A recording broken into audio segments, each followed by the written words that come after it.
Esse mundo virou um verdadeiro inferno bizarro, lotado de monstros que não sofrem nenhum arranhão com armas normais. A última esperança da humanidade estava nas mãos de um grupo seleto de pessoas com superpoderes.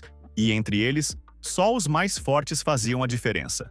O protagonista da história se chamava Kai. Mas mesmo ele, que era considerado poderoso, não era invencível. Quando foi traído por uma organização e jogado numa prisão cheia de monstros, acabou morrendo. Mas por sorte, ou destino, voltou no tempo, antes de tudo desabar. Ele renasceu no corpo de um bebê, só que mantendo na mente todo o conhecimento que tinha sobre os monstros, e o poder principal dele, a habilidade de absorver os poderes e habilidades dos monstros que derrotava. Quando observou melhor o que estava rolando, se ligou que realmente virou um bebê. Tentou entender o que estava acontecendo enquanto olhava para o próprio pé. Foi aí que um chinelo apareceu no quarto, e ele entrou em estado de alerta. Se encolheu até o canto do berço, todo desconfiado, encarando a figura estranha que se aproximava. Na cabeça dele, 1000 pensamentos rolavam, tentando descobrir quem era essa pessoa e se ela tinha algo a ver com aquela organização. Mas aí, a mulher se abaixou com uma expressão carinhosa no rosto e falou com ele como se fosse a própria mãe. Parecia feliz por vê-lo acordado. Depois disso, ela voltou para a cozinha, tranquila, como se tudo estivesse bem. Kai, ou melhor, a Han agora, aproveitou o momento para olhar ao redor. O lugar parecia bem diferente do mundo em que ele vivia antes. Tudo estava limpo, silencioso, com a TV ligada ao fundo e barulhos de gente passando na rua. Não parecia haver monstros por perto. Claramente, essa era uma era de paz. E o fato de ele estar ali como um bebê queria dizer uma coisa. Ele renasceu num mundo onde o apocalipse ainda não tinha rolado. E o mais importante, aquela organização não existia ali. Pela primeira vez em muito tempo, a Han sentia que talvez pudesse experimentar um pouco de liberdade. Mesmo com tudo o que viveu, o destino parecia não ter abandonado ele. Aquele dia ia ficar marcado como o início de uma nova jornada. Ele olhou para um calendário próximo e leu: 2020. Isso significava que ele acordou anos antes do caos começar. O problema era o corpo de bebê, inútil naquele momento. Mal conseguia ficar de pé, só se segurando em alguma coisa. Os braços e pernas eram muito fracos, e a garganta estava estranha, diferente do que ele lembrava. Nem conseguia falar direito. Aquilo era péssimo. O tempo era algo valioso demais.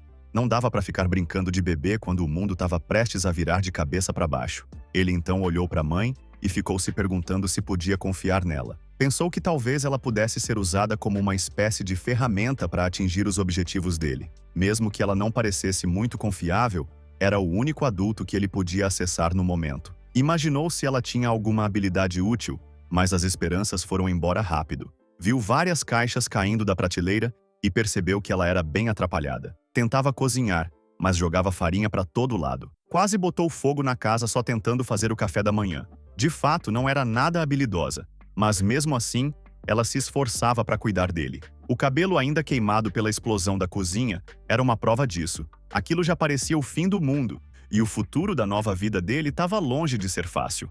A campainha tocou. A mãe foi atender. Era uma entrega. Mas antes de abrir a porta, precisou procurar a carteira para pagar. Enquanto ela saiu para procurar o dinheiro, a Han ficou pensativo. Tentou se lembrar da última vez que ouviu falar sobre entrega de pacotes. Foi antes do apocalipse, quando os entregadores ainda circulavam pelas cidades. Depois disso, muitos acabaram sendo infectados, e tudo virou um pesadelo. Assim que percebeu o que aquilo podia significar, ficou alerta. A porta se abriu lentamente, e uma voz estranha veio do lado de fora, como se chamasse a mãe para pegar o pacote. Quando a porta escancarou de vez, ele viu que seus instintos estavam certos. O entregador estava infectado. Era um monstro. A Han não podia sentir medo agora. Mesmo num corpo de bebê, ele precisava fazer alguma coisa. Tudo o que tinha à disposição era uma mamadeira e um travesseiro. Sem pensar duas vezes, pegou o travesseiro e jogou no chão. Foi nesse exato momento que o monstro lançou um ataque direto para a cabeça dele. O golpe atravessou o berço com tudo. A Han, com reflexo rápido, agarrou a mamadeira e se jogou para fora, caindo no travesseiro que tinha jogado antes. Se aquele ataque tivesse acertado, já era. Ele teria morrido. Mas ainda bem que tinha experiência de sobra enfrentando monstros na vida passada. Ele sabia muito bem que não dava para ganhar daquele bicho. Era um monstro mutante com tentáculos na cabeça, o que só tornava tudo ainda mais perigoso. Mas lembrou de um detalhe importante. Monstros muito fortes geralmente eram péssimos em curvas fechadas. Com isso em mente, jogou a mamadeira com calma embaixo do monstro. Ele tropeçou bem na hora que tentava atacar. Se desequilibrou e acabou voando pela janela. A Han olhou aquilo tudo e, pela primeira vez, sentiu uma verdadeira gratidão por todas as batalhas brutais que enfrentou antes. Mas aí, algo esquisito aconteceu. Uma cauda brotou das costas dele. Ele se lançou pela janela na direção do monstro. Quando atingiu o corpo sem vida do inimigo, a cauda devorou o núcleo do bicho como se tivesse vontade própria. A Han segurou o núcleo e observou aquilo mastigando sozinho. Parecia familiar.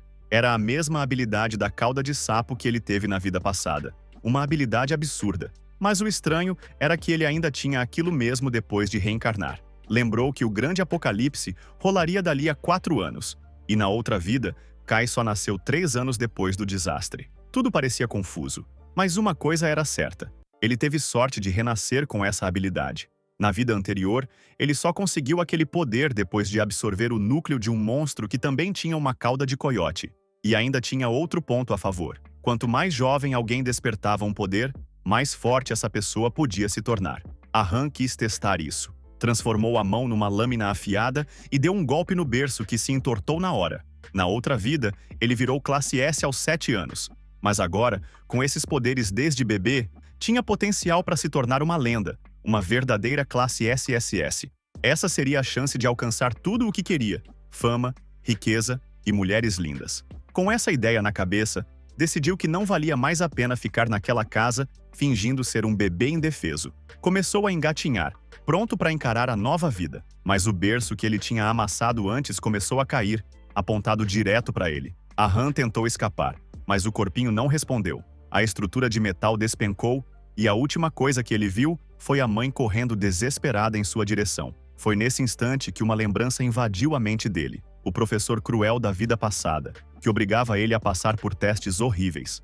Um cara que o fazia comer ração de cachorro só para humilhá-lo e deixá-lo claro que ele era só mais uma ferramenta da organização. A Han rangeu os dentes de raiva só de lembrar. Abriu os olhos devagar e viu a luz do sol batendo no rosto. Pelo visto, tinha desmaiado depois de derrotar o monstro. Se sentou devagar e viu a mãe ali por perto, escrevendo num caderno. Ela tinha conseguido salvá-lo. De alguma forma, ela conseguiu. Uma dúvida começou a martelar na cabeça dele. Por que será que desmaiou? Tudo indicava que o poder da habilidade era forte demais para o corpinho frágil dele. Tinha usado por uns 30 segundos só, mas foi o bastante para deixar ele completamente sem forças, todo acabado. Por enquanto, ia ter que ficar mais forte se quisesse dominar seus poderes de novo. Enquanto refletia sobre isso, escutou o som da mãe chorando. Olhou para o caderno que ela lia e reparou que estava cheio de post-its. Numa das páginas, ela escreveu sobre como quase perdeu seu tesouro. Tudo levava a crer que estava falando dele. Ela ainda tinha um hematoma visível nas costas, provavelmente de quando tentou protegê-lo na hora do acidente com o berço. A mãe da vida passada teria vendido ele rapidinho para a organização em troca de dinheiro. Mas essa mulher aí, ela arriscou a vida por ele. Isso mexeu com ele. Então, ele esticou a mãozinha para tentar confortá-la. No momento em que ela sentiu o toque, abraçou ele com força. Tava claro que essa mulher não era nem parecida com a anterior. Foi aí que ele decidiu que ia ficar com ela por um tempo. Mesmo com aquele momento cheio de carinho, o tempo continuava passando, e o mundo ia mudar em menos de uma semana. Outro monstro já devia estar a caminho, e ele precisava aguentar pelo menos 30 segundos lutando se quisesse proteger essa nova casa. Do lado de fora do AP, um limpador de janelas começou a tremer de dor. Um lodo azul começou a escorrer dos olhos, boca e nariz dele. A gosma desceu e entrou pelos canos do prédio, indo para algum lugar específico. Naquele exato momento, enquanto a Shan pensava nos próximos passos, a mãe dele trouxe algo coberto por um pano vermelho. Quando tirou o pano, revelou um cachorro dentro de uma gaiola. Ganhou de um vizinho, achando que seria bom para o bebê ter companhia. A Shan reconheceu o cachorro na hora. Lembrava dele da vida passada. Era um vira-lata brabo. Nunca imaginou que veria de novo. E o bicho era grande demais para ser só um pet de bebê. Mas talvez isso fosse até uma vantagem para ele. A mãe, mesmo sendo meio avoada, às vezes fazia umas coisas úteis. Se treinasse direitinho, o cachorro podia virar um aliado poderoso. Até servia de transporte. Ter um dogão assim não parecia tão ruim. A mãe sorriu ao ver o bebê sorrir também. Tava convencida de que fez a escolha certa. Pelo menos conseguiu deixar ele feliz. Depois deixou os dois sozinhos para brincarem enquanto ela voltava às tarefas de casa. A Han ficou encarando o cachorro, pensando no que podia fazer com ele. Por enquanto, sabia que tinha que alimentar o bicho. Pegou uma salsicha na cozinha e mandou: "Come aí." Se o cachorro comesse, então a Shan se tornaria o novo dono e o treinamento ia poder começar. Só que, quando o cachorro foi pegar a salsicha, pisou na cabeça de Ashan, tipo mostrando quem mandava ali.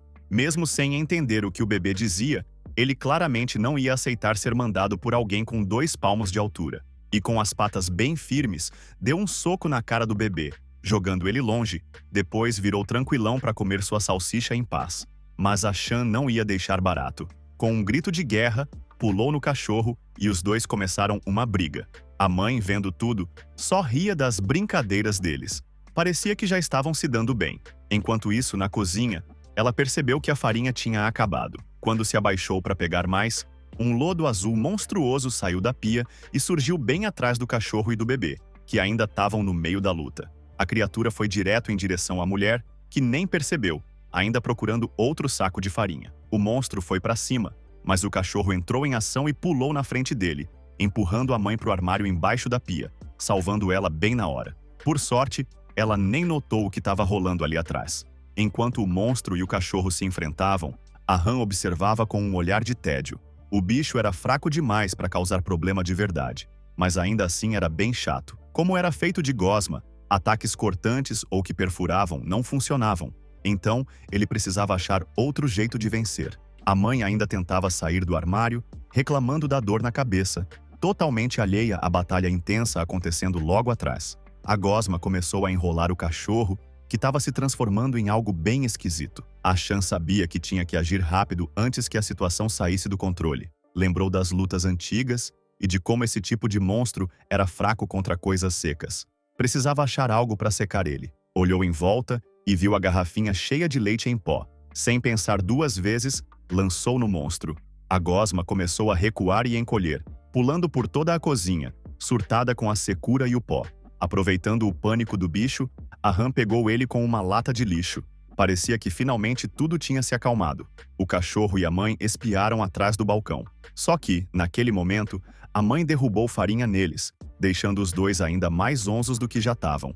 Ela correu para limpar antes que manchasse as roupas, enquanto a Han curtia a adrenalina de ter capturado o monstro. Ele sabia que slimes podiam ser usados como repelente natural de monstros. Se conseguisse espalhar o líquido gosmento nas janelas, talvez impedisse futuros ataques. Mas do nada, a lata de lixo começou a se mexer e o slime pulou para fora, querendo escapar no silêncio do momento. O cachorro agiu rápido e tentou impedir, e a Han correu também para tentar pegar de novo. Apesar do esforço, o bicho conseguiu fugir e ainda fez questão de zoar os dois antes de ir embora pela janela. Ele voltou, causou o maior caos e ainda saiu de boa, todo metido. Mesmo sendo fraco, sua arrogância era insuportável. Os dois ficaram tão irritados que não iam deixar isso barato. A Han pegou um guarda-chuva como se fosse uma arma e subiu nas costas do cachorro, como se estivesse montando num cavalo. Era hora de ir atrás do monstro antes que ele causasse mais confusão. Eles chegaram no térreo do prédio e viram o slime no topo de outro prédio. De lá, ele derrubou um líquido nojento na cabeça de uma garota que passava embaixo. Ela olhou para cima bem na hora em que a criatura pulava, pronta para devorar ela. O cachorro correu na velocidade da luz para resgatar a garota. A Han, pensando rápido, abriu o guarda-chuva para bloquear a chuva de gosma antes que tocasse nela. Mas o monstro não desistiu. Pulou por cima do guarda-chuva e foi direto para o cachorro e para o bebê. Sabendo que só podia usar os poderes por pouco tempo, Shan entendeu que era agora ou nunca.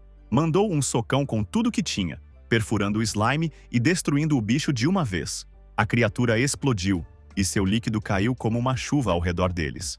No fim, a Han e o cachorro saíram vitoriosos. Ainda bem que chegaram a tempo. Para salvar a garota antes que virasse comida de slime, a Han agiu rápido. Só que ela acabou vendo ele usando seus poderes e ficou em choque. Assustada, saiu correndo pela rua sem nem olhar para trás. Era de se esperar que ela fugisse, depois daquela cena toda. O problema agora era outro. Quanto tempo ia demorar até a Han conseguir dar um jeito naquela bagunça toda? De repente, sua cauda escapou da fralda e começou a sugar o slime espalhado pela rua. Tinha alguma coisa ali? Parecia que a cauda tinha a habilidade de absorver o poder dos monstros. Na vida passada dele, Kai só conseguia uma nova habilidade se trocasse pela que já tinha. Mas agora, a cauda estava engolindo o líquido gosmento e transformando aquele poder em algo próprio. Tentando entender melhor, ele criou uma bolinha de slime na mão e percebeu que as duas habilidades estavam coexistindo. Na vida antiga, ele fazia de tudo para não trocar muito de poder, com medo da organização notar. Isso, no fim, foi o que causou a queda dele. Mas agora tudo era diferente. A cauda estava evoluindo sozinha, provavelmente por causa da idade. Quanto mais novo alguém desperta o poder, mais forte pode ficar e mais rápido se adapta. Kai só começou a usar poderes aos 10 anos, mas as crianças mais novas não tinham essa sorte. A maioria morria por causa das toxinas dos monstros assim que eram expostas. E agora, Han era ainda mais novo do que qualquer um dos candidatos da vida passada dele. Ou seja, o potencial de crescimento dele era absurdo. Enquanto pensava nisso, o cachorro o levou de volta para casa, são e salvo. Quando chegaram, Han desceu das costas do cão fiel e usou o novo poder de slime para cobrir a área. Era para garantir que nenhum monstro chegasse perto dali. Só que só de fazer isso, ele já ficou no limite, totalmente esgotado. Do jeito que estava, não dava nem para pensar em pegar novos poderes ou melhorar os que já tinha. A energia dele estava quase zerada. Pelo menos no momento, não precisava se preocupar com ataques. Com a barreira de slime, os monstros iam ficar longe por um tempo. Han caiu no chão, exausto. E o cachorro foi chegando, com um olhar esquisito, tipo, agora é minha vez. Tudo indicava que ele ia se vingar pela vergonha de antes. O bicho abaixou e pegou o bebê pela gola da camisa. Por um instante, Han achou que ia virar ração canina. Enquanto isso, no AP, a mãe dele saiu do banho, limpinha da farinha que tinha derrubado. Foi até a sala ver como o filho estava e viu aquela cena. Os dois no chão, parecendo derrotados. De primeira, achou que estavam machucados, mas na real, Han estava se debatendo todo, tentando sair debaixo do cachorro. Demorou algumas horas até conseguir escapar daquela prisão peluda. Mas quando conseguiu, já foi direto trabalhar na segurança do apartamento. Usou slime para cobrir janelas, entradas de ar, até os canos. Desse jeito, se rolasse um desastre, a casa ia ficar protegida por um tempo. Enquanto fazia isso, analisou como sua cauda estava funcionando. Agora, dava para guardar até 4 habilidades ao mesmo tempo. Bem diferente da vida passada, em que ele só podia trocar uma por outra. Nesse momento, ele conseguia usar tanto a cauda do coiote quanto os poderes de slime, mas só por uns 30 segundos. Com a grande catástrofe se aproximando, ele sabia que precisava se preparar bem mais. Um dos itens mais importantes para qualquer um que quer sobreviver ao apocalipse são os mantimentos, porque o principal motivo da galera morrer depois do desastre nem eram os monstros, era a fome. Quando a cadeia de suprimentos quebrou, virou uma guerra por comida. Quem conseguir estocar tudo antes, sem se meter em briga, pode até virar líder e ter seguidores. Han sabia que tinha que agilizar isso, mas sendo um bebê, não dava para fazer muito. Supermercado? Cheio de gente. Logo, os monstros iam aparecer por lá. Bastava um infectado e tudo ia pro brejo. E do jeito que ele estava, não ia conseguir lutar contra uma horda nem ferrando. Enquanto pensava em jeitos diferentes de conseguir suprimentos, ouviu o celular da mãe tocando na mesa. Curioso, foi até lá para ver. Tinha um monte de mensagens chegando do grupo de WhatsApp dos moradores do prédio. Ainda bem que o celular estava desbloqueado, então ele conseguiu abrir sem problema. O pessoal do grupo estava comentando sobre um vírus estranho se espalhando e sobre como os infectados estavam virando monstros. Era claro que ninguém ali tinha ideia da real gravidade da situação. Han, vendo aquilo, resolveu agir. Criou uma conta, entrou no grupo e mandou logo o papo reto. Estoquem comida agora, vai dar ruim, muito ruim. Escreveu tudo direitinho na moral, mas dava pra ver que ninguém tava levando a sério. A conta não tinha nem foto recém-criada. E vamos combinar, sendo um bebê, era quase impossível convencer alguém online. Os fóruns da internet também não ajudavam em nada nessa fase. Do jeito que estava indo, todo mundo ia acabar morto antes mesmo da organização aparecer. Foi aí que apareceu uma solicitação de amizade no celular. Ele aceitou, curioso, e a pessoa já mandou mensagem direto dizendo que queria fazer um acordo com ele se ele realmente estivesse atrás de mantimentos. O nome da pessoa? Yoto. Na hora, o bebê congelou. Aquele nome ele conhecia muito bem. Era de uma mulher que tinha trabalhado na organização na vida passada dele. E sua intuição não estava errada. Do outro lado da tela, era mesmo a Yoto que ele lembrava. Sentada numa sala cheia de computadores e equipamentos tecnológicos, Ela respondia suas mensagens com a maior calma do mundo. Tudo indicava que as coisas iam ficar bem interessantes. Ela parecia ser alguém extremamente cuidadosa, do tipo que não fecha negócio sem ter certeza. A conversa estava só começando e os dois tinham trocado poucas palavras. Mesmo assim, Yoto foi direto ao ponto e fez uma proposta. Ela prometia dar tudo o que ele quisesse: comida, água, armadura, qualquer parada. Só que o preço seria caro, uma informação que valesse 100 milhões de ienes. Ela mesma admitia que transportar tudo isso era um problema para ela também. Então, ofereceu uma troca. Passaria as informações que ele quisesse em troca de 20% dos mantimentos que ele conseguisse reunir. O tom dela e esse papo de 100 milhões soavam bem exagerados, tipo menina do fundamental jogando RPG. Mas não tinha dúvida. Era mesmo a Yoto da organização. A Han continuou a conversa com cuidado e mandou a real. Queria saber por que deveria confiar nela e por que valeria a pena fechar esse acordo. Ela respondeu com outra pergunta do tipo: é amigo ou inimigo?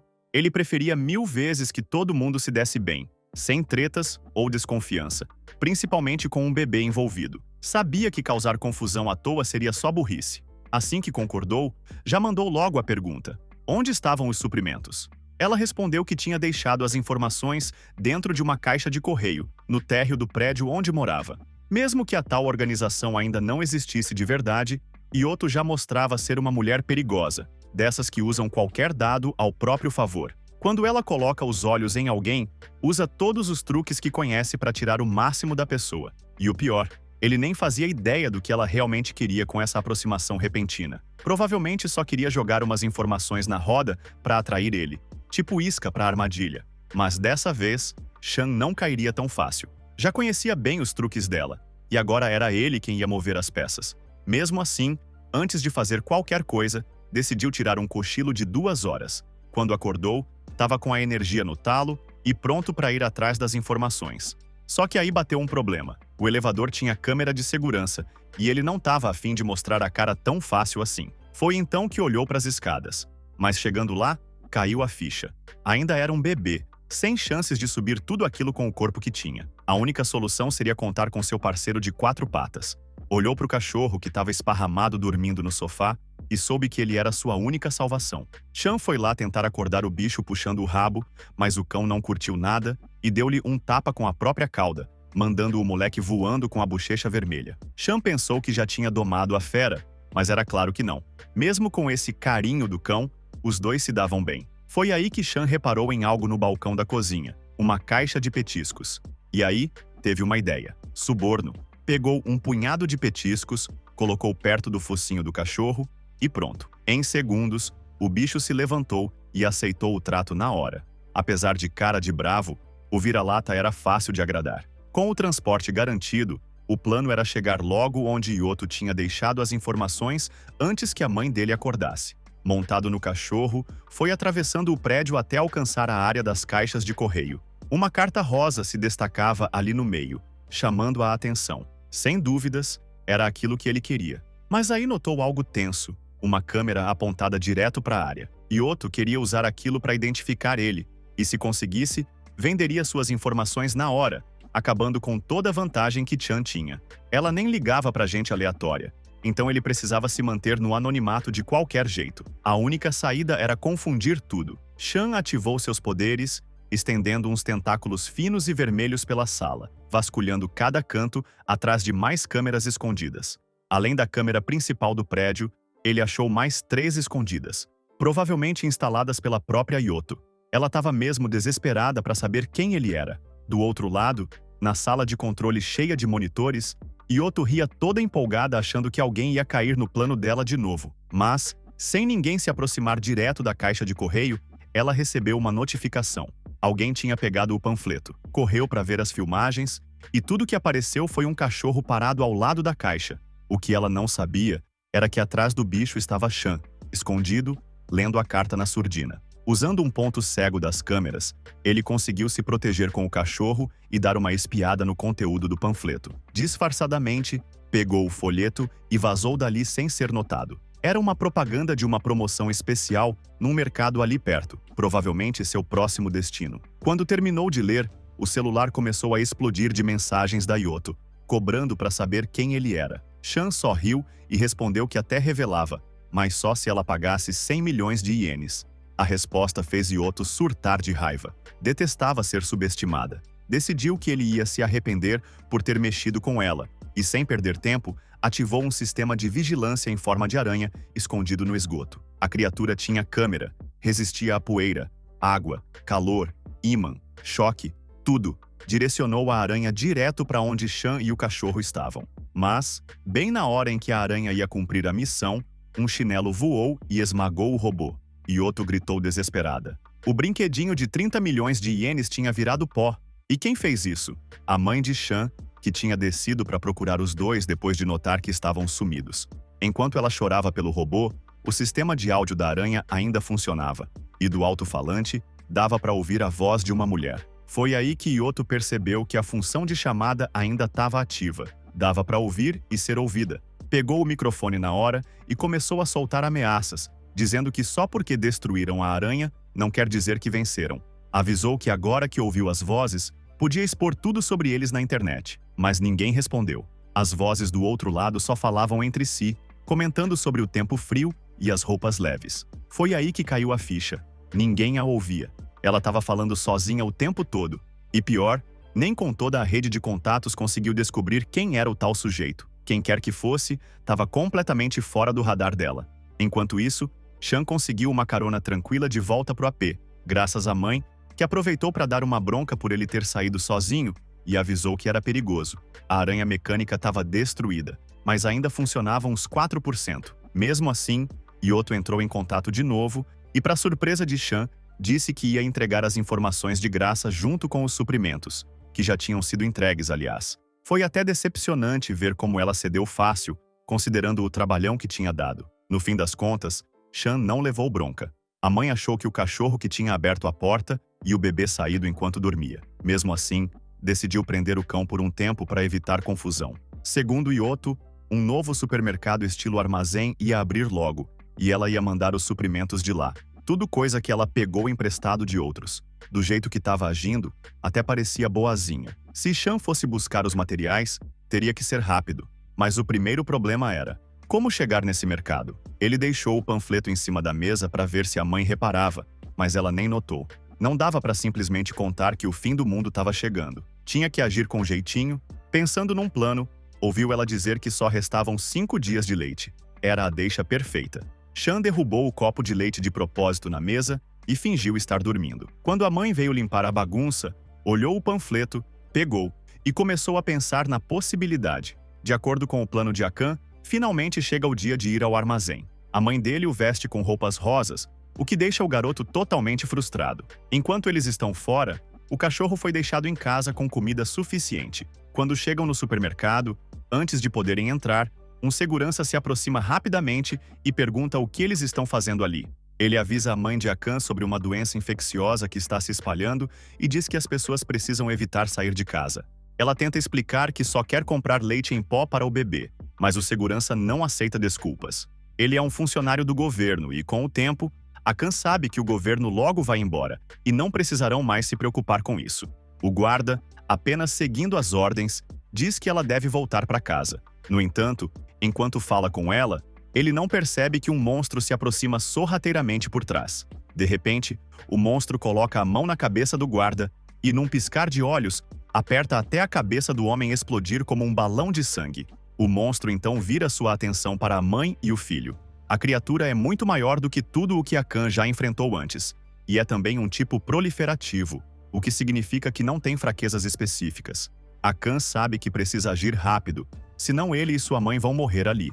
O tempo está se esgotando. Ele se prepara para agir, mas a mãe o tira do carrinho e tenta fugir. Akan sabe que correr não adianta. O monstro pertence a uma espécie muito mais rápida que os humanos, e sua mãe não tem nenhuma chance de escapar. Quando a criatura se aproxima, Akan vê uma caixa de extintores de incêndio na parede. Sem pensar, ele usa seus poderes e faz a caixa explodir. A nuvem de gás que sai da caixa cobre tudo, e essa distração dá a Akan a chance de se libertar dos braços de sua mãe e atacar o monstro, mandando-o voando até bater em uma parede. Akan tem cerca de 30 segundos antes que a poeira se dissipe completamente. Ele precisa derrotar o monstro antes que sua mãe recupere a consciência. Ela desmaiou logo após o ataque inicial. Então ele sabe que tem que resolver tudo rápido, enquanto ela está fora de combate. Felizmente, o monstro ainda está inconsciente devido ao impacto, mas o tempo está acabando. O tipo proliferativo tem seu núcleo na cabeça, e se Akan conseguir atingi-lo diretamente ali, o monstro vai morrer imediatamente. Mas, mesmo depois do primeiro golpe, a criatura permanece intacta. Akan sabe que tem que destruir o monstro com um único golpe, antes que ele consiga se levantar e atacar novamente. Não há atalhos ou truques dessa vez, ele terá que enfrentá-lo de frente, usando apenas sua força. Pelo menos ele já pode ficar de pé sem precisar rastejar. O monstro, por sua vez, toma a iniciativa e se joga na criança, mas Akan consegue desviar a tempo e usa seus poderes para cortar o monstro com fios finos de sua habilidade de sapo. Não o derrotou, mas fez o monstro sangrar com aquele golpe. A situação não parece nada boa, mas Akan tem certeza de que vai vencer. Ele corre para atacar o monstro de novo, agora com confiança de que pode pelo menos enfrentá-lo de igual para igual. Graças ao seu corpo pequeno, Akan consegue desviar da maioria dos ataques.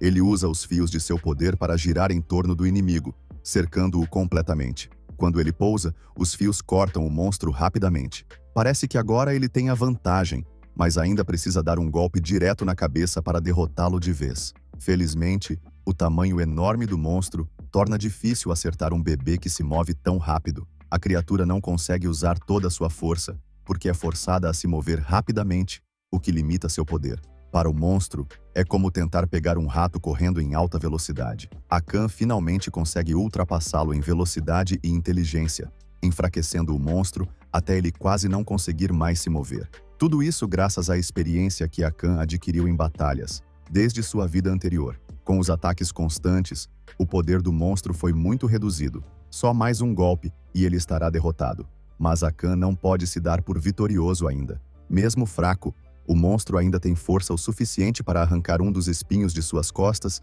e lançá-lo contra Akan. Ele desvia por pouco, mas o espinho ainda o acerta na testa.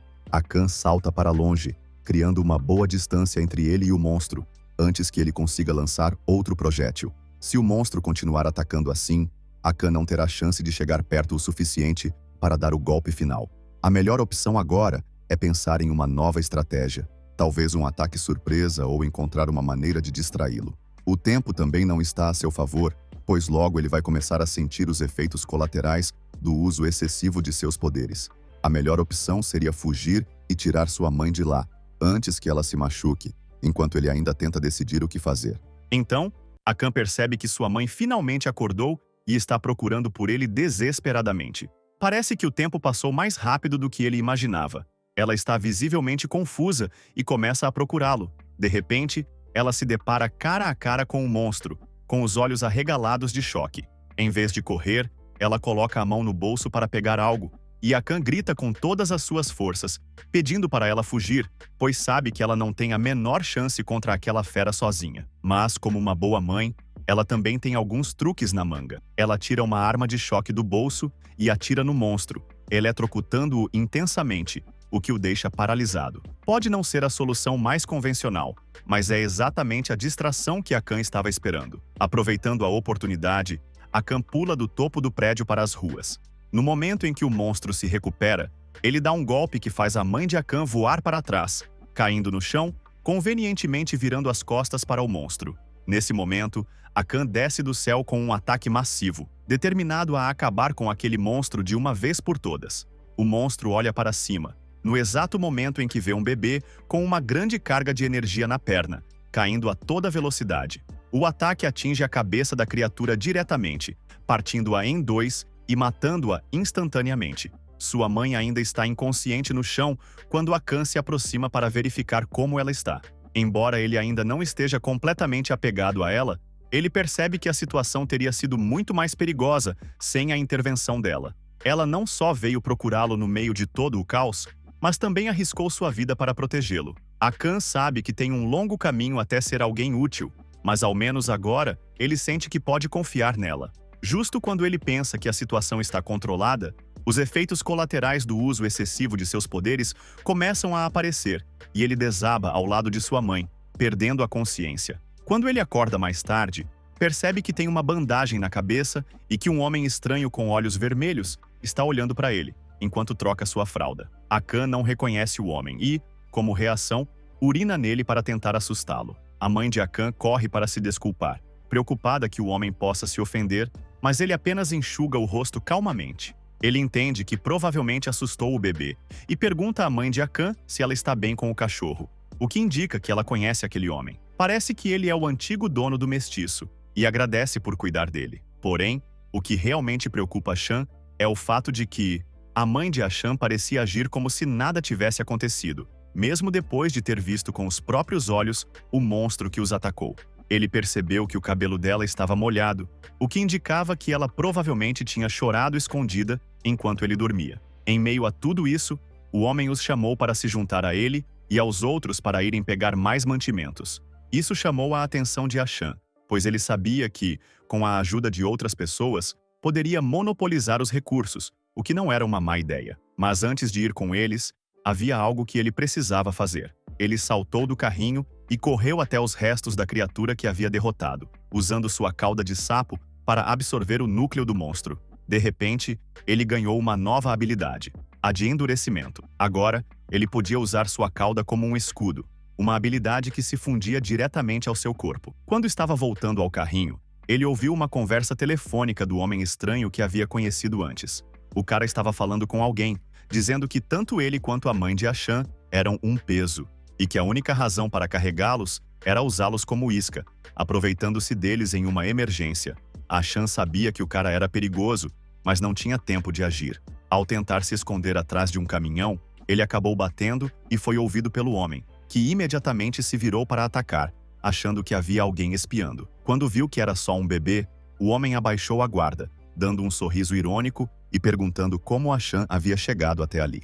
Depois, ele voltou para a ligação e comentou que, mesmo que o bebê tivesse ouvido tudo, não importava, porque ele era apenas uma criança, e se fosse necessário, ele não teria problema em matá-lo. Ashan abaixou a cabeça, sentindo uma onda de preocupação. O homem estava claramente fora de si. Todos entraram no carro, com sua mãe colocando Ashan em uma cadeirinha no banco de trás. Eles se preparavam para partir, com o homem e mais 3 pessoas no veículo. Ashan não confiava nem um pouco no cara que estava dirigindo, mas não havia muita escolha. Se ele pudesse usar seus poderes livremente, teria esmagado o homem na hora, mas não era o caso. Enquanto o carro seguia, os outros passageiros começaram a conversar, e a mãe de Ashan tentou quebrar o gelo oferecendo alguns lanches. Era estranho como todos estavam tão calmos, considerando o que estava acontecendo no mundo. Ashan se perguntava se eles já tinham visto monstros de perto, ou por que alguém sairia de casa em uma situação como aquela. O homem dirigiu até o complexo residencial onde moravam, acenando para o gerente enquanto passavam. Ashan percebeu que a falta de reação dos outros podia ser apenas uma forma de se proteger. Talvez, mesmo vendo monstros e cadáveres, as pessoas ainda tentassem agir como se nada tivesse mudado, tentando esconder o medo. A mãe de Ashan continuava oferecendo lanches, enquanto os outros se apresentavam. O primeiro foi Hayuku Kaizen, morador do apartamento 104, que perguntou à mãe de Ashan como ela conseguia criar um filho sozinha, considerando sua juventude e beleza.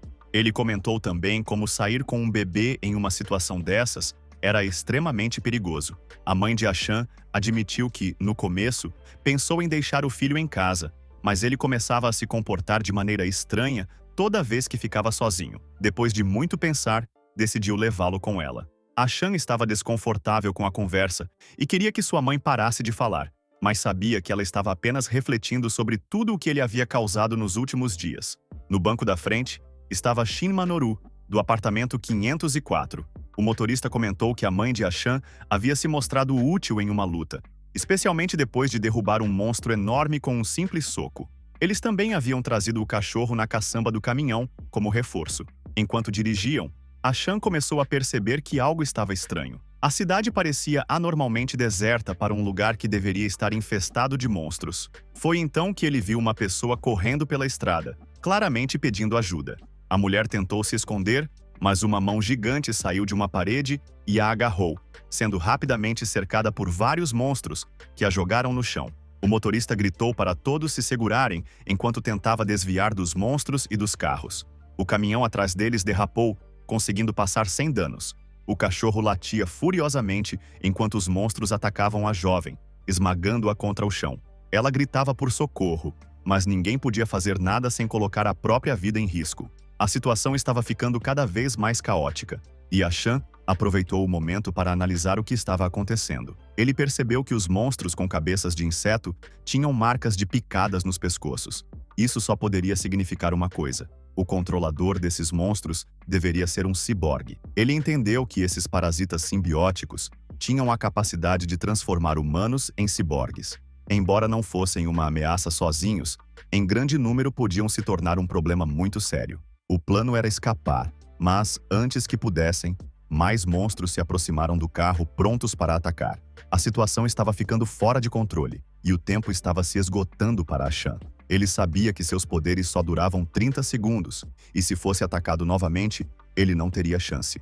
Enquanto todos olhavam a cena aterradora, Ryuko começou a gritar desesperado para os outros, pedindo que fossem salvar a mulher que estava sendo devorada pelos monstros. Isso irritou profundamente Achan, que sabia que ela seria um fardo no futuro. Em vez de buscar uma solução ou ajudar, Ryuko apenas queria que os outros a salvassem. Manoru, o mais velho, interveio, dizendo que resgatar a mulher era inútil, já que ela estava com a mesma marca de picada que os monstros, o que provavelmente significava que ela já estava perdida. Ele ainda mostrou sabedoria, embora não fosse mais capaz de lutar. O motorista perguntou se eles deveriam entrar em combate, mas alertou que, se fosse para fazer isso, deveriam enfrentar os monstros primeiro. Achan desconfiava do motorista e suspeitava que ele estava mais interessado em causar um massacre do que em salvar alguém. Ele sabia que não podia confiar naquele homem. A tensão no ar era palpável. O motorista do caminhão, que provavelmente se chamava Denko, pegou um objeto pesado no carro e anunciou que ia ajudar no que pudesse. Mesmo parecendo um covarde, ele poderia ser aquele tipo de pessoa que enlouquece no meio da luta. Tentava mostrar que não tinha medo, mas estava claro que ele não era exatamente alguém confiável. Até agora, parecia que ninguém no veículo seria capaz de dar conta dos monstros que cercavam a mãe de Achan. Ela estava tentando pegar a arma elétrica da bolsa, a mesma que usou antes, quando Denko viu o que ela estava fazendo. Ele mudou de ideia na hora, dizendo que não era mais necessário sair para ajudar, já que ela resolveria tudo. Mas, enquanto todos conversavam, de repente, um objeto pontiagudo atravessou o carro, cravando-se direto no peito de Denko. Em um segundo, o corpo dele foi lançado para fora do veículo como uma boneca de pano. Logo depois, garras afiadas se fincaram na lateral do carro, e um monstro diferente, com a aparência de inseto, levantou sua cabeça de maneira aterrorizante. Dentro do veículo, o monstro imediatamente atacou Ryuko, matando-a na hora. Tudo indicava que essa criatura era o líder de todas as outras, o verdadeiro controlador dos ciborgues. Ela tinha permanecido escondida até agora, esperando o momento certo para atacar. E como parecia que ninguém ali era confiável o suficiente, parecia que o bebê teria que intervir para resolver a situação. Mas, antes que a Ram pudesse se mover, um ferrão afiado foi direto em direção à sua mãe. Ele não foi rápido o suficiente para impedir, mas o ferrão a perfurou, de forma inesperada, na almofada do banco. Todos ficaram surpresos ao olhar para frente e ver Manoru segurando o monstro, impedindo que ele atacasse. Com uma calma impressionante, Manoru percebeu que estava diante do líder dos monstros. O monstro se virou, tentando esfaquear o rosto de Manoru, mas ele agarrou o ferrão e quebrou-o com as próprias mãos. Era claro que esse homem não era qualquer um. Ele conseguiu segurar o monstro sem usar armas. E, ao final, o monstro gritou enquanto Manoru o esfaqueava com suas próprias garras no pescoço. Quando os gritos cessaram, Manoru jogou o cadáver do monstro para fora e limpou o sangue do rosto, reclamando da idade e do cansaço. Ram ficou impressionado com a força do velho. Ele percebeu que Manoru era mais poderoso do que imaginava. No entanto, ele logo percebeu que a batalha ainda não havia acabado. O monstro no chão entrou em sua segunda fase, e ninguém podia relaxar. Ram sabia que não bastava mirar no coração, pois temia que o monstro começasse a se levantar e atacar de novo. Ele gritou com todas as forças, fazendo Manoru parar a tempo de se esquivar de um ataque surpresa.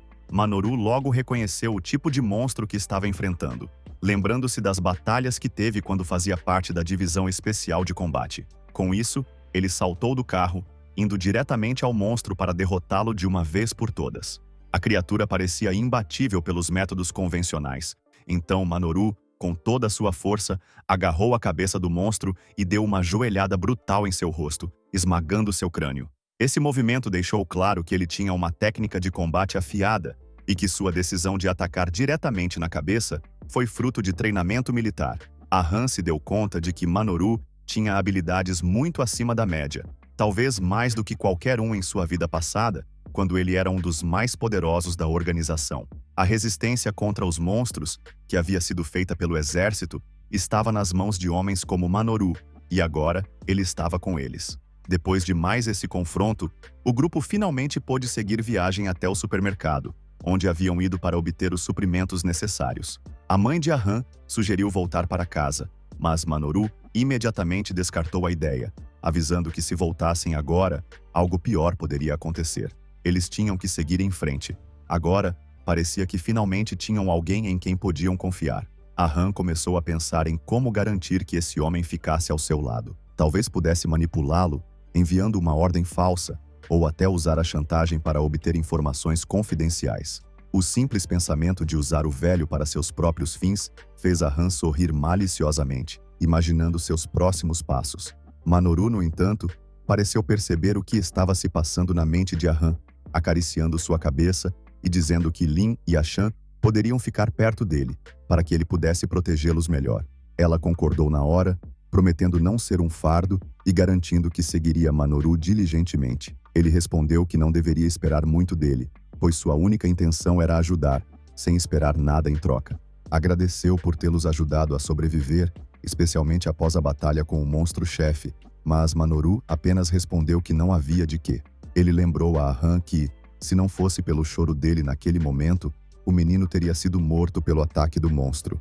Então, virou-se para o garoto e disse que quanto mais alguém era burro, mais queria tirar vantagem. Isso fez Ahan ficar tenso, porque parecia que Manoru havia lido seus pensamentos egoístas. Com isso, Ahan cruzou os braços e, em silêncio, decidiu aceitar a ajuda do velho, mesmo sabendo que a nobreza de Manoru poderia ser sua ruína. Finalmente, eles chegaram ao supermercado que tanto procuravam, mas, para surpresa deles, o portão estava fechado. Um aviso indicava que o supermercado estava fechado para descanso, mas Ahan suspeitava que Yoto tivesse fechado o local remotamente, usando suas habilidades de hacker. No momento, a porta se abriu e o motorista sorriu, dizendo que seu amigo de outro local abriu o portão para eles. Essa atitude aumentou as suspeitas de Ahan. Ahan pegou rapidamente o celular de sua mãe e verificou as mensagens, descobrindo que Yoto havia enviado uma mensagem dizendo que viu o carro nas câmeras de segurança e abriu o portão por conta disso. Essa revelação confirmou que o motorista conhecia Yoto, e tudo ficou ainda mais suspeito. Eles finalmente entraram no supermercado, que estava imenso e cheio de suprimentos. Dentro do depósito, não havia câmeras, o que permitia que Ahan usasse seus poderes sem ser visto. Nesse momento, ele percebeu que o velho tinha um suporte para armas, algo comum para um soldado da Divisão Especial de Combate. Quando entraram mais no supermercado, o homem que os guiava desapareceu. Não havia nenhum funcionário presente, e ao que parecia, nada poderia ser comprado ou registrado. Ahan, tentando entender a situação, ouviu o som de aplausos vindo de outra parte do edifício. Olhando em frente, ele viu o motorista com um sorriso arrogante, batendo os dedos em algumas caixas. Em seguida, o motorista anunciou que tudo ali já havia sido comprado pela sua organização. Foi quando o pior pesadelo de Ahan se confirmou. O motorista não era alguém comum. Ele estava ali com um propósito. O cachorro de Ahan latiu furiosamente, e o motorista revelou sua verdadeira identidade. Ele admitiu que usou o grupo para ir ao supermercado, e agora que tinha o que queria, era hora de se livrar deles. Eles se olham como se fossem nada, enquanto Kai segue seu monólogo. Nesse momento, ele nota uma tatuagem no braço do homem, algo bem claro que indica que ele faz parte da organização. Com uma expressão sombria, o homem solta que o supermercado agora é propriedade da Sociedade do Lotus Oriental. Sua voz sai cheia de ameaça, claramente direcionada ao velho militar. Ele tira uma arma do bolso e manda que ninguém se mova, mencionando o nome daquela sociedade. Isso chama a atenção de Kai de imediato, que percebe que esse grupo não é qualquer um.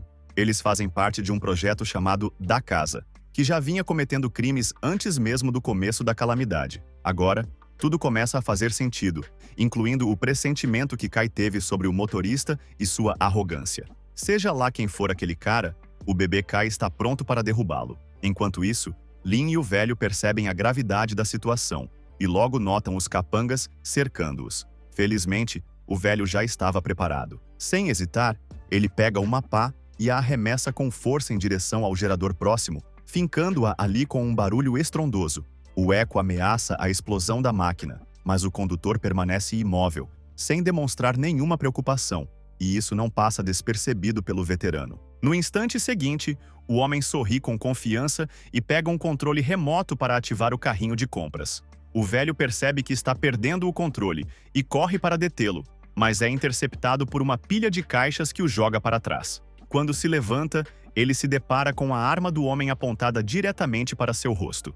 O membro da organização solta uma gargalhada e avisa que não vai deixar um veterano escapar tão facilmente. Ele ordena que o velho não se mova. De forma inesperada, Lin dá um passo à frente com a arma na mão e exige que ele se afaste, avisando que atirará se necessário. Ao mesmo tempo, pergunta sobre as intenções do homem. Ele, visivelmente divertido, zomba da ingenuidade dela, perguntando sarcasticamente se ela ainda acredita na inocência dele, mesmo depois do tiro.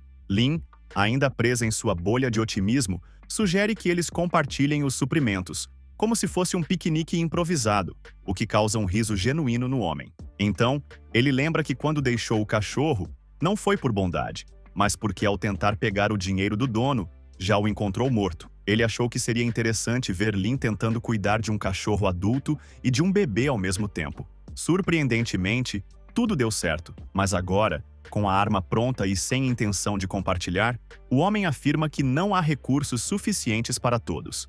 Seus capangas também apontam suas armas, e o chefe diz que pessoas fracas como Lin não merecem viver. Isso traz uma lembrança dolorosa para Kai, que lembra de quando esteve sob controle da organização, forçado a comer ratos para sobreviver e tratado com desprezo, assim como o cachorro de Kai. Agora, ele sente o perigo e se prepara para agir. O bebê Kai joga sua gosma viscosa no gerador, causando um apagão total. A sala é envolta pela escuridão, e o chefe ordena que parem de atirar até a visibilidade ser restaurada. Aproveitando o caos, Kai ativa seus poderes e corre em direção ao homem, mas o velho avança primeiro e o chuta com força, surpreendendo Kai e a si mesmo. Ambos se encararam, e Kai percebe que com a experiência do velho, ele poderia ser considerado um monstro, algo que ele não desejaria ser, sendo alvo de experimentos.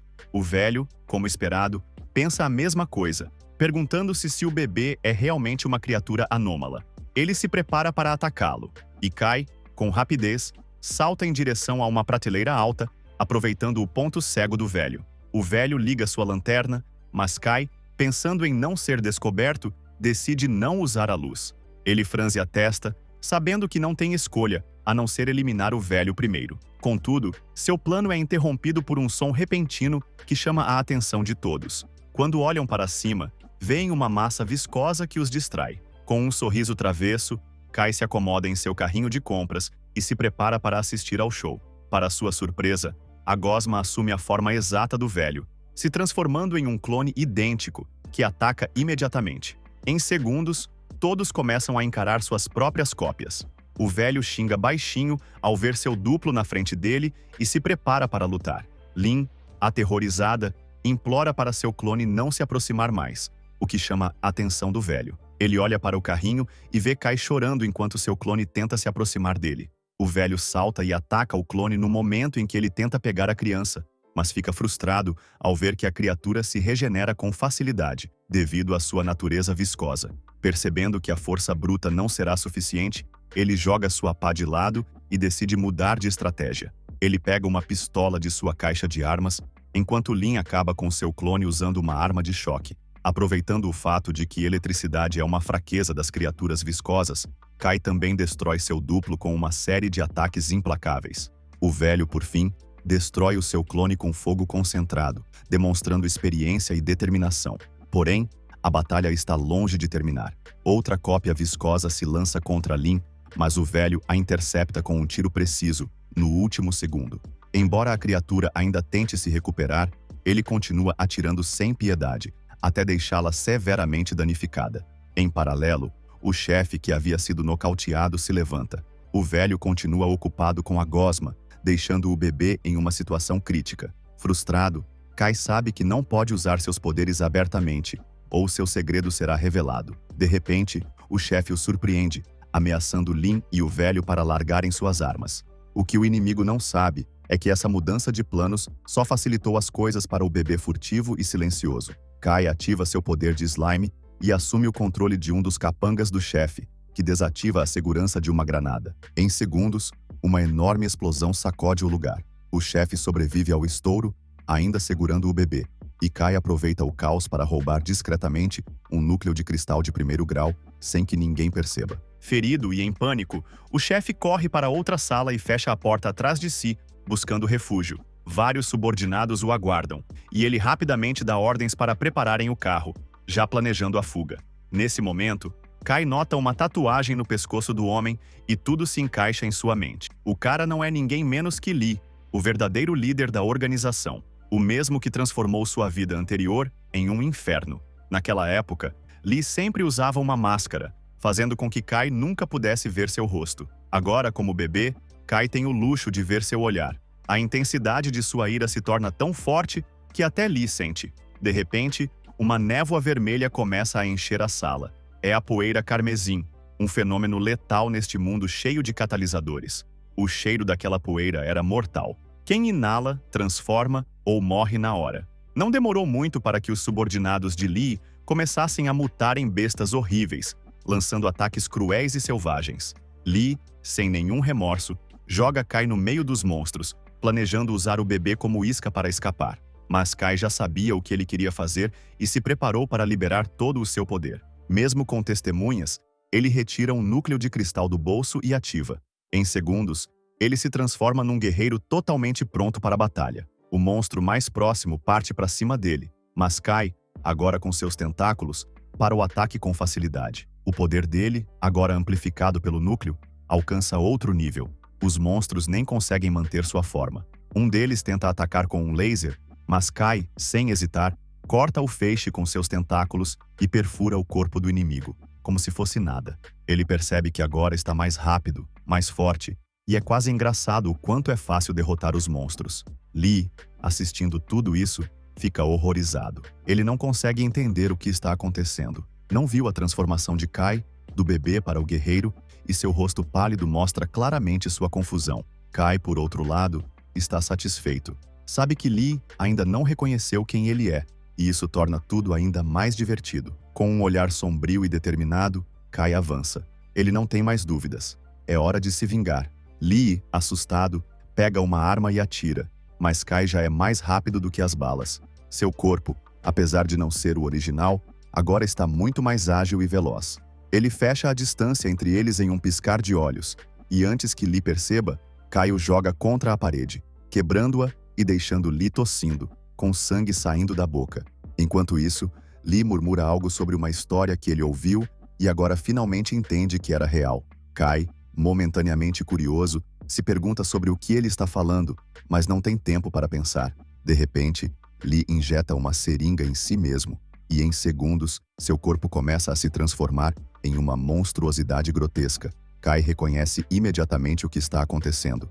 A organização já estava tentando criar esse tipo de criatura, usando uma fórmula para transformar humanos em monstros sem perder a sanidade. O monstro cresce rapidamente e, com um olhar de medo, Kai percebe que não está enfrentando qualquer inimigo.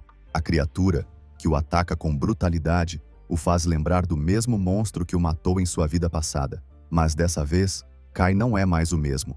Ele desvia dos ataques, concentrado e decidido a não deixar a criatura dominá-lo novamente. Quando uma explosão atinge o monstro, Kai vê o velho soldado, que está recarregando sua arma com balas roubadas da sociedade Oto-Oriental. A ironia não passa despercebida para Kai, que percebe que o velho agora está usando as armas do inimigo para fazer o bem. Kai sorri, pois sabe que a sorte virou, e dessa vez, está ao seu favor. Lee, observando tudo, lembra do momento em que entrou na organização. Um representante lhe contou sobre uma catástrofe iminente e garantiu que se ele não se unisse à organização, não sobreviveria. Ele foi convencido e logo recebeu algo como um presente de iniciação, algo que revelaria sua verdadeira natureza. Lee, que na época achava que já se conhecia o suficiente, agora percebe que estava errado. Ao injetar o composto, ele se transformou no monstro que é hoje. O instinto predatório de Lee se revelou, manipulando e controlando as fraquezas dos outros. Ele se lembra de quando enganou uma mulher, dizendo que seu marido a traía. Ele a fez confrontá-lo e depois a abandonou, vendo-a se afundar no ódio. Esse é o verdadeiro monstro que Lee sempre foi. E agora, transformado em um monstro de nível 4 chamado Trickster Lee, ele não tem mais limites. Mas Kai não tem medo. A luta está apenas começando. Quando Lee tenta mais um ataque, Kai escapa por pouco, mas é claro que a batalha ainda não acabou. Lee, furioso, tenta usar outra ilusão, mas falha. Kai, agora mais experiente, não cai mais nesse truque. Ele lembra da última vez em que foi enganado e usa isso como motivação para liberar todo o seu poder. Lee, agora frustrado, tenta um ataque final, mas Kai avança com uma velocidade imbatível, sem hesitar, e o ataca com seus tentáculos. Lee, sangrando, tenta se defender, mas mal consegue reagir. Kai, sem perder a calma, pergunta se ele já acabou, sabendo que, no fundo, isso é apenas o começo. Em poucas horas, outra onda de poeira carmesim, mais forte do que todas as anteriores, chegará e, com ela, um desastre ainda maior. Lee tenta resistir, mas Kai já decidiu. Ele não quer ouvir suas últimas palavras. O velho observa, sabendo que a luta ainda não terminou. Kai percebe que, apesar dos ferimentos de Lee, ele ainda é um oponente formidável e que precisa acabar com ele de uma vez. Quando está prestes a atacar, porém, Lee lança mais uma ilusão e Kai, por um momento, hesita. É uma ilusão de sua mãe, implorando para que ele não a mate. Esse momento de dúvida custa caro a Kai, que é atingido por uma série de explosões, impedindo-o de finalizar o golpe. Lee, aproveitando a abertura, lança outro ataque, mas Kai desvia por pouco. A luta ainda não acabou. Lee, com um sorriso arrogante, diz que Kai não vai conseguir matá-lo, pois agora pode ler seus pensamentos e antecipar seus movimentos. Ele afirma que Kai só tem um ataque restante, mas Kai, com uma expressão séria, pensa em deixar o velho terminar o trabalho. Lee desvia de uma bala disparada pelo velho e dá uma risada sarcástica, perguntando se ele vai ficar ali, como sempre. Kai, em voz baixa, pensa que armas normais não servem para nada contra um monstro de nível 4. Ellie começa a se exibir, dizendo que pode ver através das táticas do velho, rindo de forma sinistra e se achando um ser divino. Ele vai até o lugar onde o velho está escondido, mas assim que pisa no local, uma granada que o veterano havia colocado antes explode, ferindo-o. Kai, vendo Lee enfraquecido, dá os parabéns ao velho pelos reflexos rápidos e se pergunta onde ele está agora. Como se respondesse a seu pensamento, o velho aparece atrás de Lee, pronto para atacar, mas ele consegue reagir a tempo e desvia do golpe. Quando está prestes a contra-atacar, Kai grita seu nome, distraindo Lee. Surpreso, Lee pergunta se ele quer saber o seu futuro, e enquanto está confuso, o velho atira nele. Nesse momento, uma visão invade a mente de Ellie, onde ele é constantemente visto lidando com fracos e sendo um perdedor inútil. Kai mostra a ele um futuro onde ele nunca vai se destacar. Furioso, Lee agarra a cabeça, balança com desespero, mas logo outra visão aparece. Desta vez, ele se vê ajoelhado, numa posição humilhante, incapaz de aceitar esse destino.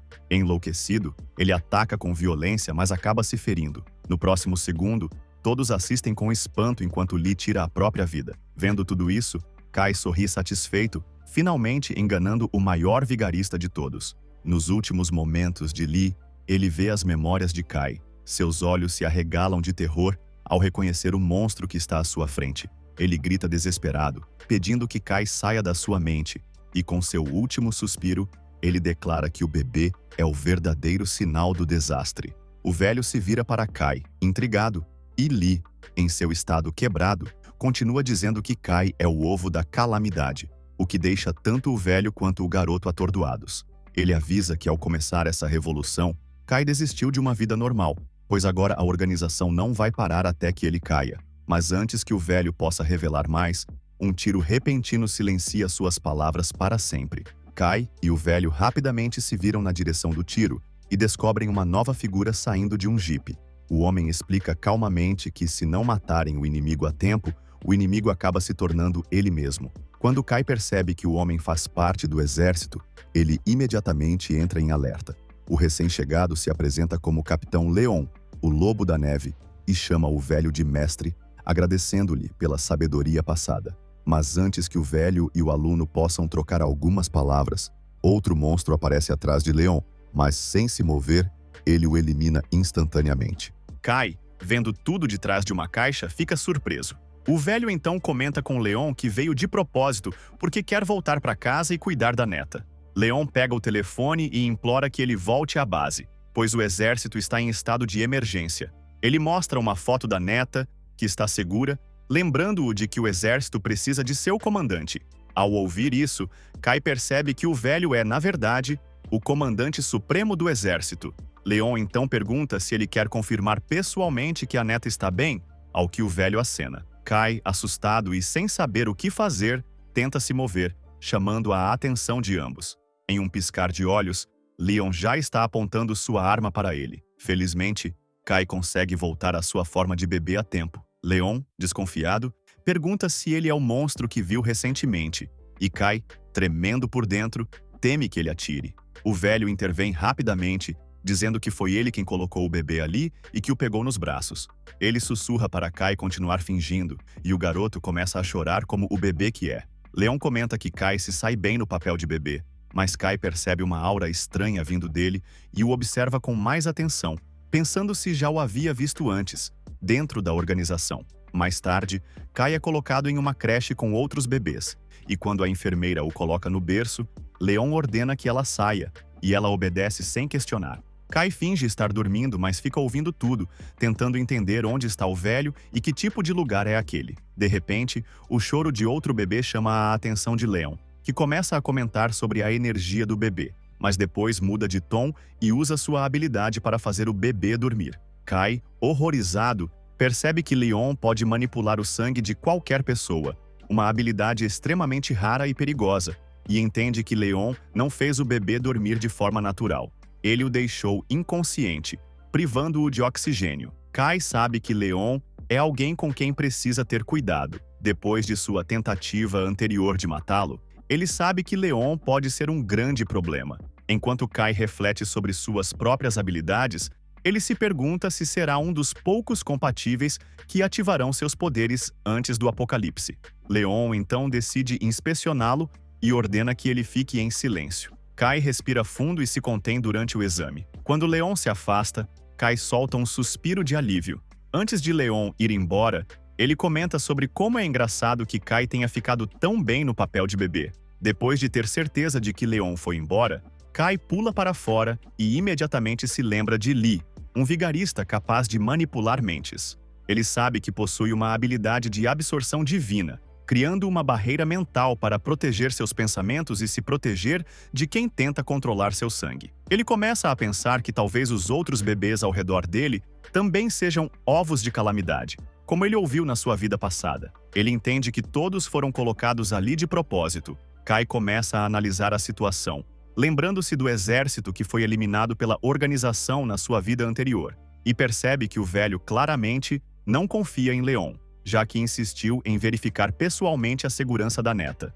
Ele também reflete sobre a inspeção de Leon sobre ele e os pensamentos que o invadiram.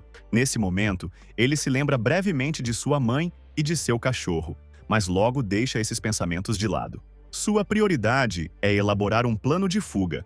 Ele tenta abrir a porta usando sua habilidade, mas não consegue. Ele se lembra de que, depois de obter o núcleo de cristal, ele fundiu a habilidade chamada Sombra Escura, o que agora limita o uso de outras técnicas.